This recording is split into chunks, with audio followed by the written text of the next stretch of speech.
થોડુંક કામ પતાવ્યું ને ત્યાં મને યાદ આવ્યું કે અત્યારે તમે બધા માર્કેટમાં બહુ નોબિતા અને ડેકી છુકી વાહે પડ્યા હો, પણ જો જીયાનની વાત આડી આવી ને તો એની પાસે હું ગીત ગૌરવી દઈ, યાદ રાખજો.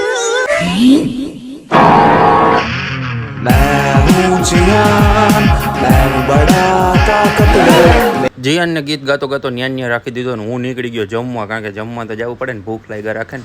જમીન રસ્તામાંથી એક પાર્સલ લઈ લીધું. કોઈને ખબર આ હું હે કોમેન્ટ કરો તો જરા. મેડિકલ પહોંચીને જોયું તો આખું ખાનું ભરાઈ ગયું હતું. બોલો, હજી તો હું હમણાં ખાલી કરીને ગયો તો, વિશ્વાસ નથી આવતો મને.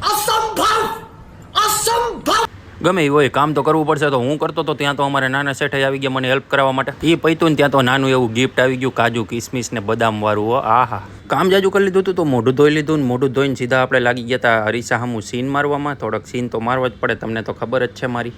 ધીનો કરો નકર તમારો બાપ લોન લીધેના કારખાના વેચાઈ જાય છે ભાઈ. દેવા કાકાના કહેવાથી હું લાગી ગયો તો કામે, પણ દેવા કાકાને એટલું જ કહેવાનું કે નથી આપણી પાસે લોન લેવાના પૈસા, નથી લોન લીધેલા કારખાના. તો આજ માટે આટલું જ. મળ્યા કાલે. Tata bye bye. ફોલો કરતા જાજો.